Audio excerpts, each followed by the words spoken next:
Okay. So let's kind of get started on the lead up to the American Revolution.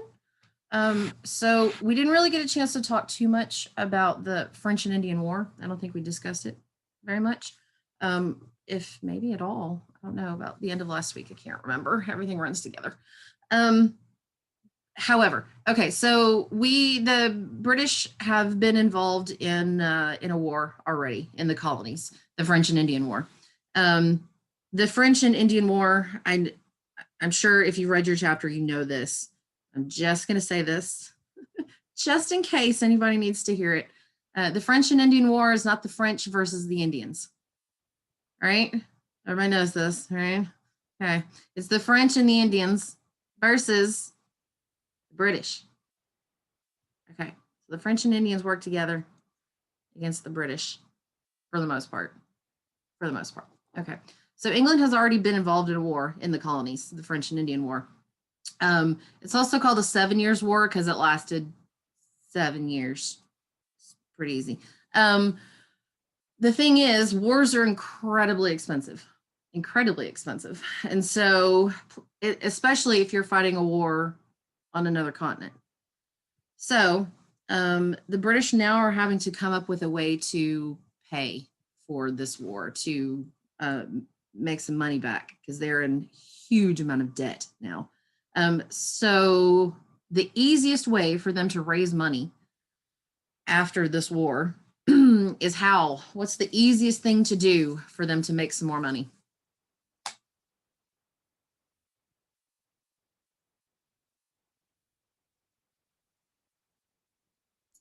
Tax. Taxes, taxes, taxes, taxes. That's exactly it. Did we talk at all about the economic philosophy of mercantilism? Did we talk about mercantilism at all? A little bit? Yes? No? I'm asking. I don't think we did. Okay. Okay. Thank you.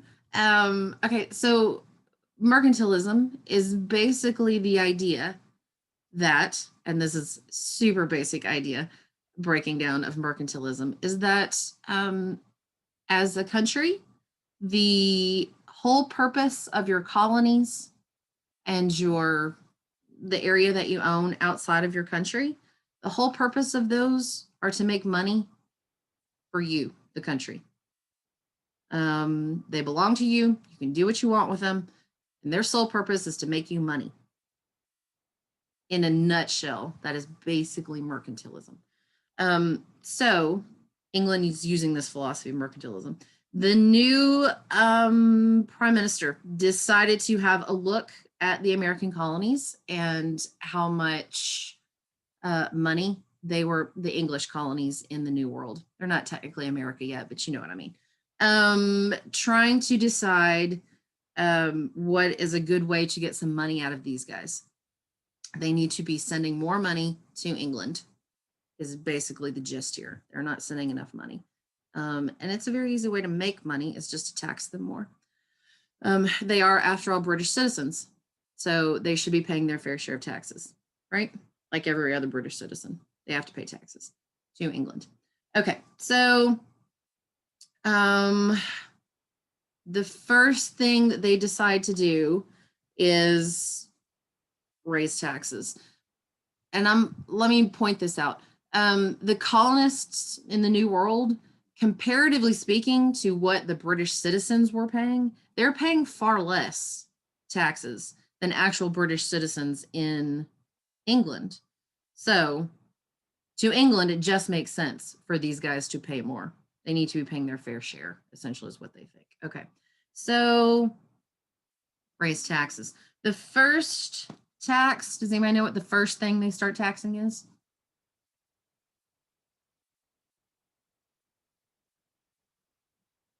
In 1764, England passes its first tax on one particular thing. Have a guess? Stamp.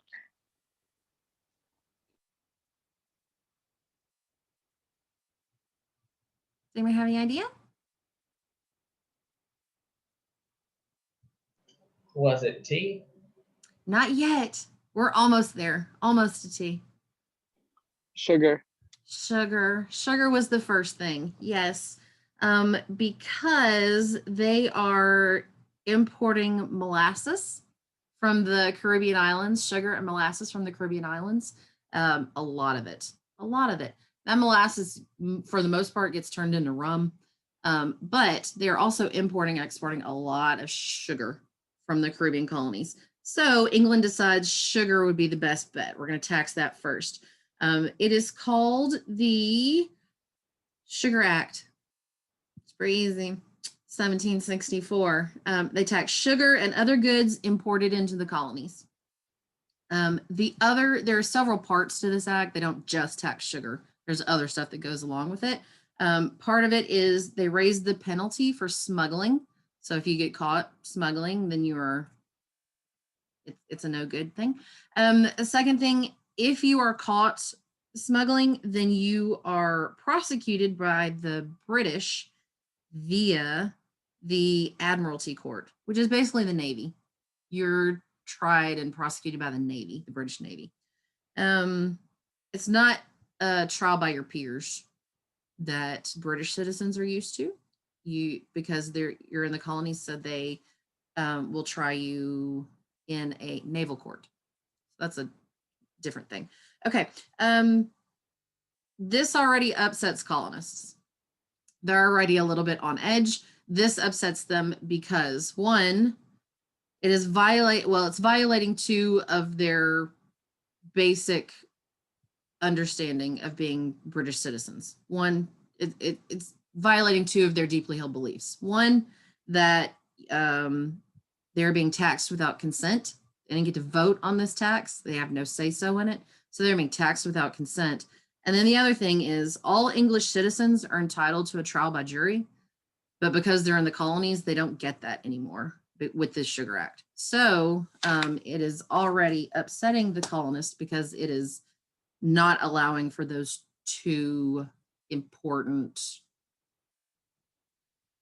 tenets of being British citizens. So repeat that again. Because you said they were being taxed without consent and something about sending before. Yeah, they don't get a trial by jury. Okay. In front of their peers. It's just the Navy. So they're upset about this. Okay, so this leads to the famous saying, I think this is the thing that we learned about the American Revolution probably first in elementary school. What's the saying that we start in the colonies? No taxation without representation. That's it. That's exactly it. So we are being taxed without being considered or being able to vote for it. So the British citizens are not thrilled about this idea. So yes, we start the whole no taxation without representation. Yeah, okay. So the second thing, they pass a bunch of acts, right in the beginning here, right before the American Revolution. So second thing, the first thing is the Sugar Act. The second thing is the Quartering Act. Does anybody know what quarter is when you provide quarter? I know enough of you play video games to know what this means. Come on. It's like providing housing for soldiers. That's exactly it. Yes. So they pass a law, the Quartering Act, which basically says if there are British soldiers or seamen in your town, you have to provide them lodging, you have to provide them food, you have to provide them, you basically have to take them in. It's a law. You have to do it.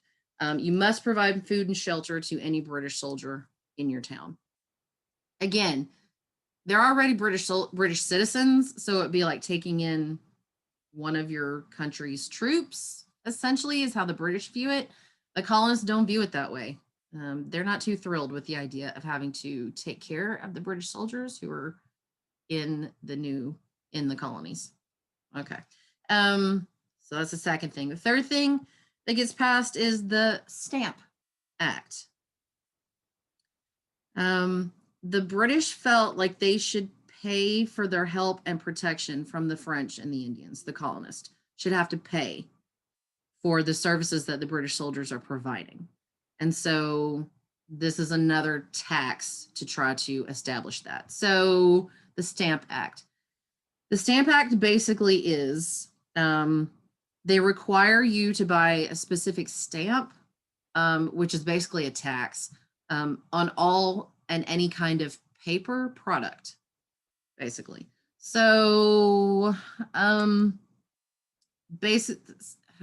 so how do I describe it? Okay, so they propose a special stamp on anything paper related. That includes newspapers, that includes any kind of just regular like writing paper, that includes playing cards, that includes, I mean, just any kind of paper product. You have to pay a special stamp. You have to buy a special stamp for a tax on it. A similar tax already exists in England. And so England assumes that the colonists wouldn't have a big deal with, like, this would not be a big deal to them because this sort of thing already happens in England. So it's just a continuation of what they had already experienced in England. And again, the colonists are not thrilled with this because they didn't get a say so, right? The thing is, with the Stamp Act, you are upsetting two very large groups of people. There are two occupations that use a hell of a lot of paper. Can you think of who maybe those groups of people are who would use paper daily? Newspapers that Newspapers? write bad things about the British, I guess. Yes. So newspapers is a huge one. And then the other one is lawyers. 'Cause back then, you know, you had to go to the lawyer to draw up any kind of contract or any kind of will or any kind of deed or whatever. So everything gets written down.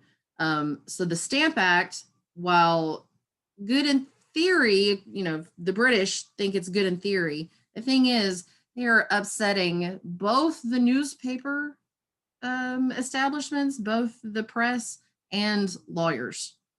Typically not two groups of people that you want to upset in general. They start printing, newspapers start printing protest papers. The Massachusetts House of Representatives asks the other colonies to send representatives to New York to form a response to these taxes. They're getting very upset. They're starting to protest. There's a lot of colonists who are less than thrilled with the British crown at the moment. And so they're starting to sow the seeds of revolution, essentially, is what is happening here. They're just upset that the British have not taken them into account, basically. They're supposed to be British citizens. They are not consulted about what is happening in the colonies. So they feel upset about this. Okay, so the Massachusetts House of Representatives asked them to send people, right? To send representatives to New York. 9 out of the 13 colonies send a representative to New York to try to write a letter to the English crown to let them know that these taxes and these proposals are not going over well. And so first, okay, so the letter is called, they draft a letter. It's called the Declaration of the Rights and Grievances of the Colonies. Is what it's called. Could you say that one more time? Of course, yes. It is the Declaration of the Rights and Grievances of the Colonies. Thank you. Of course.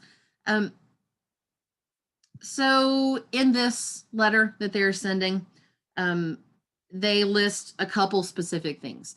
One, they want trial by jury. They don't want to be tried by the Navy. They feel like that's unfair. So they want a trial by jury. 2, they make the statement that without them having voting rights and a say-so, that Parliament should not get to decide what happens in the colonies.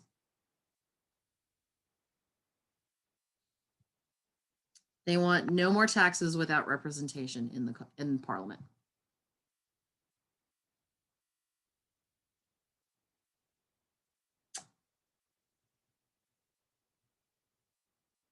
Along with this letter that they send, there are already starting to be protests, specifically in the New England area.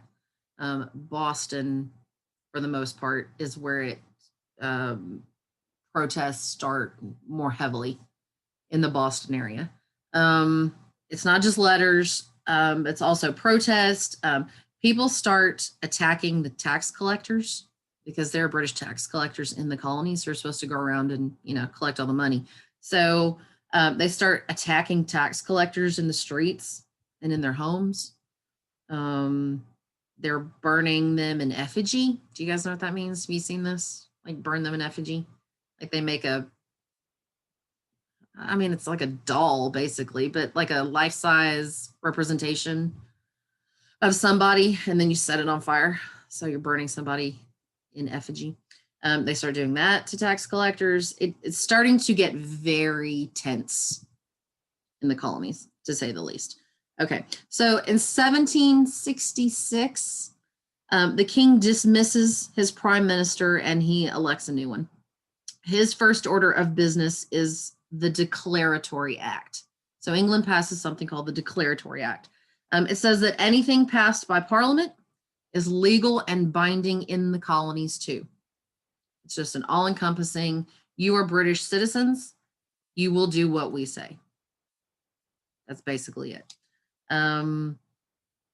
It basically also says it can pass any law regulating the colonies. That is their right. As a sign of good faith, they repeal the Stamp Act, though, to try to show them, hey, we can compromise, I guess. However, England still needs money. They still are not able to pay their bills from the French and Indian War. So, and the Americans still hate being taxed. So we haven't solved anything yet. The British have not done anything to abate the protest and the revolutionary ideas that are beginning to spread in the colonies. England moves their army to seaports to help put down skirmishes and small rebellions. This is basically major port cities like, Boston, Philadelphia, New York. We're talking about big cities here. So they start moving more and more troops into those areas to try to keep the peace, basically. The other thing is the new guy in England, he passes something called the Townshend Acts. That's his name, Townshend. So he passes the Townshend Acts in 1767.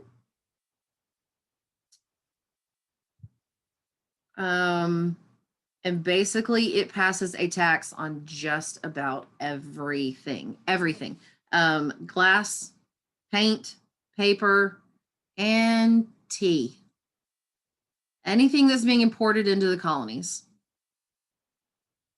So they thought the colonists hated taxes on all the things that were being traded internally in the colonies, and they wouldn't mind being taxed on things that were being imported. Not so much. They very quickly found out that the colonists just hated being taxed, period. So the colonists start boycotting anything imported from England as a way to hit them in the pocketbook, basically, to keep them from getting more money. They start boycotting any imported British goods. No fabric.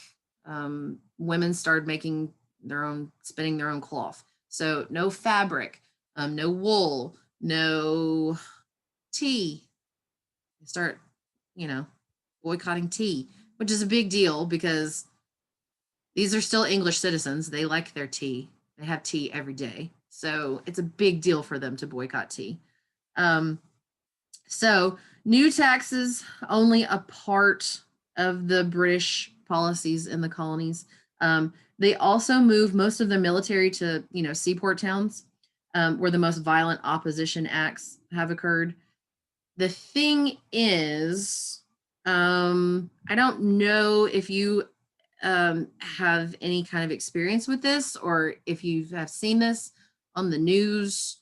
Certainly within the last few years, this has been more and more of something that the news has talked about. So if you're having a protest and then the police send in, 5,000 armed police officers to monitor the situation or keep the peace, they show up to try to, I don't know, however you want to address this. It doesn't always lead to the most peaceful outcome. Sometimes they tend to rile up protesters more than if they hadn't been there in the first place. I don't know how to say that, but do you understand what I mean? Do you know what I mean? Escalates the Sometimes their presence situation. there is not as peaceful as they are maybe thinking that it would be. You know what I mean? It's like it escalates the situation. It makes it tense. It makes it more tense, in my opinion. If you have 5,000 cops in riot gear while you're, walking by you, I don't know, it tends to make me a little nervous. But that's the idea here. They're sending more and more soldiers to patrol areas where they're having protests. So it has the opposite effect, essentially. It does not make anybody feel any better. It does not put anybody at ease. It just makes everybody feel like they're preparing for some sort of battle, for an eventual skirmish, basically. So yeah, England thinks that they're doing something good here or beneficial for them. It's not good for the colonists. The colonists don't appreciate it. It just leads to more tension. The thing is, okay, so in 1768, the British seize John Hancock's ship. He has a ship docked in the port of Boston. And ironically, the name of the ship is Liberty. So they confiscate, basically, they seize the Liberty from John Hancock. He was a merchant, so he made his money by importing and exporting goods. And so they accused John Hancock of smuggling goods into America, and they wanted proof. So they get his ship. It causes citizens to riot because they have essentially, it's not lost on them that the British now have seized John Hancock's liberty, right? They latch on to that big time. They chase customs officials out of town. The British send more troops in response. They send 4,000 more soldiers to Boston. So by 1769, the population of Boston is roughly about 15,000 people in the city of Boston. And by the end of 1769, we've got roughly 5,000 British soldiers in Boston. So you're talking a third of your population is now British soldiers, roughly, comparatively. You've got a third are British soldiers now. So tensions get even higher. It escalates things even more at that point. They don't find anything on John Hancock's ship, by the way. They don't find anything and eventually have to release it. But so, okay. The citizens of Boston continue to taunt the British soldiers. They are pretty relentless in their taunting of British soldiers. So it comes to a head. March the 5th of 1770, the British soldiers are out patrolling, and Boston citizens start throwing snowballs at them, but snowballs packed with rocks, so they hurt. So they start throwing snowballs at the redcoats. The British do not take too kindly to that. The soldiers don't take too kindly to it, so they open fire on the citizens, and they kill 5 civilians in a snowball fight, basically for a snowball fight.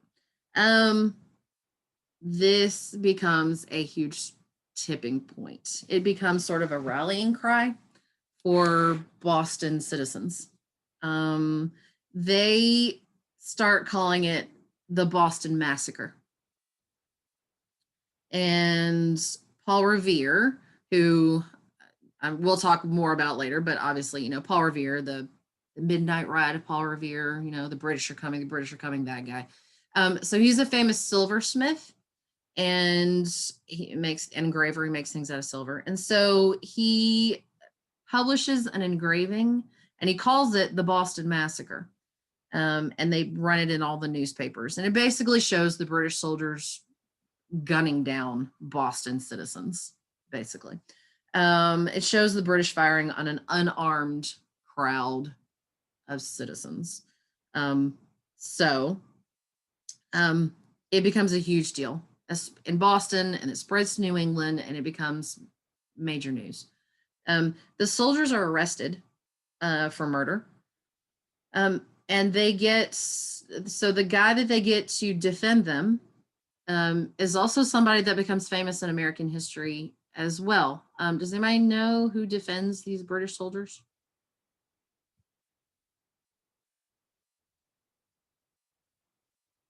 It's John Adams, our second president. So John Adams is an attorney, and he volunteers to defend these British soldiers. He is a vocal critic of the British. He has been very outspoken about the fact that he does not like the policies that England has been passing in the colonies.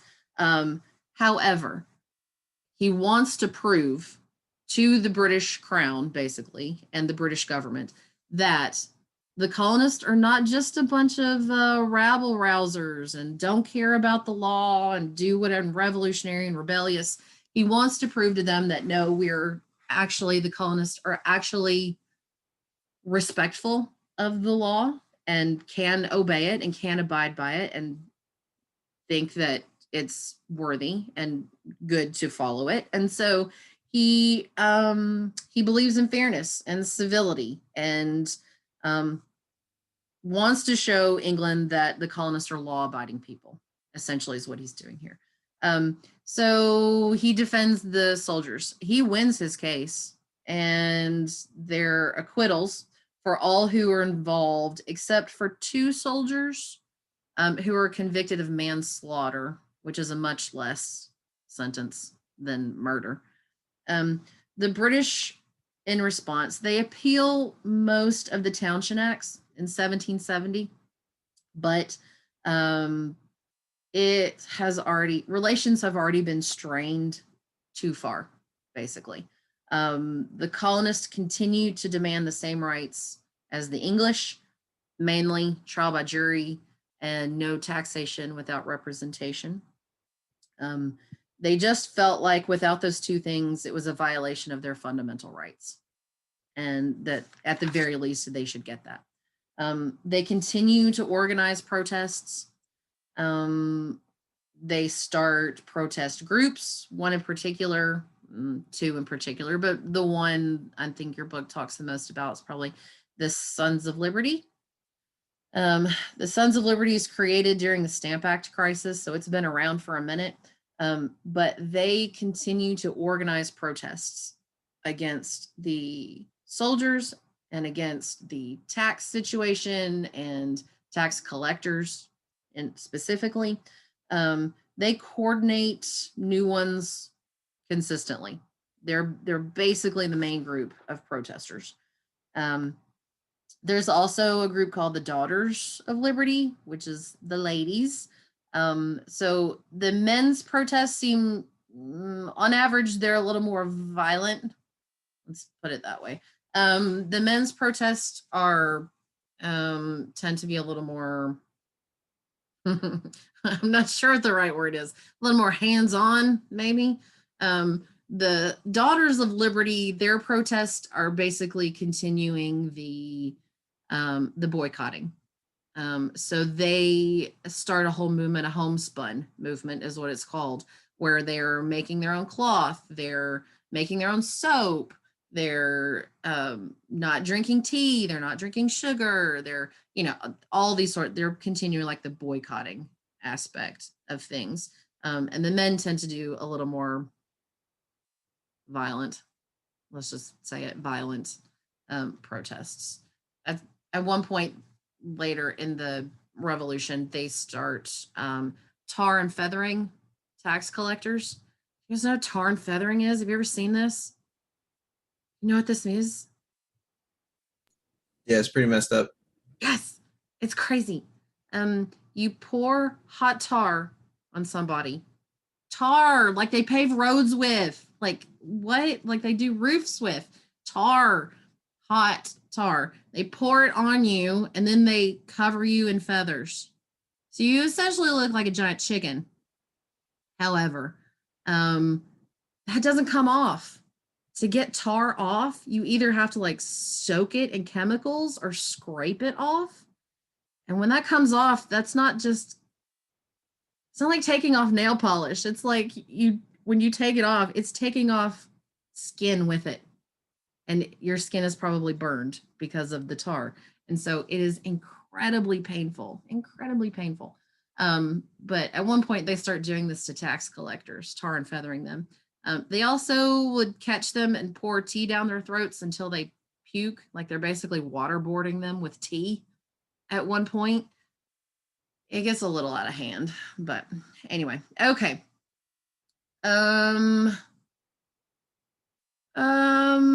Okay, so all of this, the British are not really sure what to do at this point.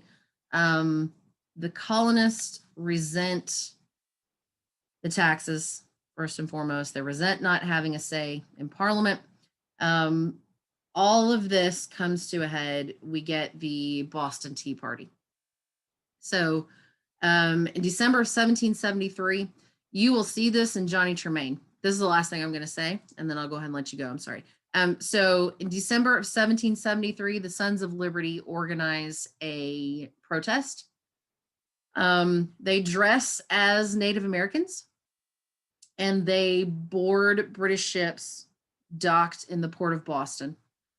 And they toss 340 chests of tea into the Boston harbor. 3 ships in total, and just ruin all of the tea. They just dump it into the Boston harbor. So Johnny Tremaine, that is basically, he joins the Sons of Liberty in the movie. I don't want to give you any spoilers here, but that's what it's about. He joins the Sons of Liberty and he participates in the Boston Tea Party.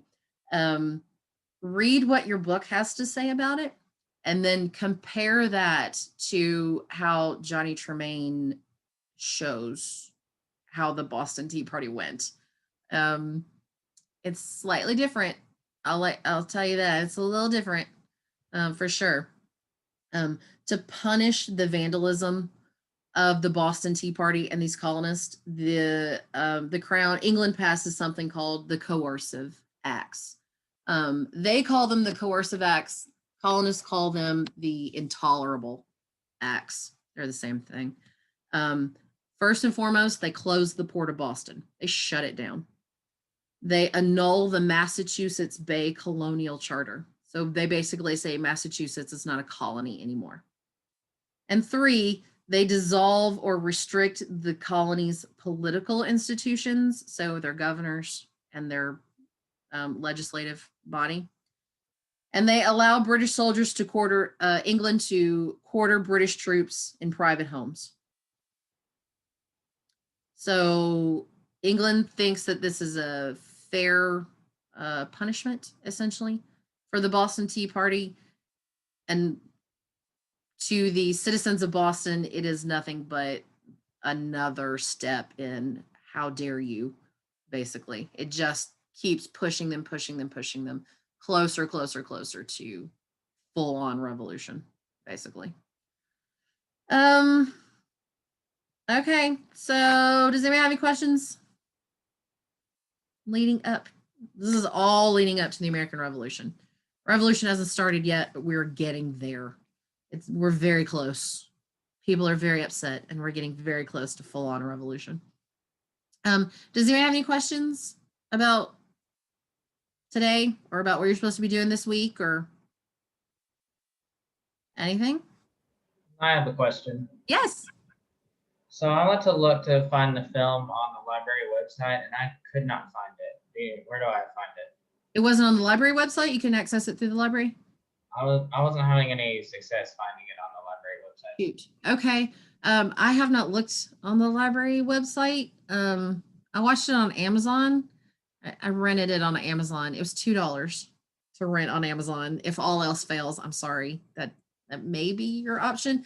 However, I will check with the I'll check with the library today, and if I can't find it, then I'll ask the history department because they're the ones who set up the access for that. And so I'll check with them to make sure that you guys have access. I'll do that right after class. I'll check with them. Okay. Sorry about that. Thank you. Yeah, of course. Okay. Does anybody have any questions? Need anything?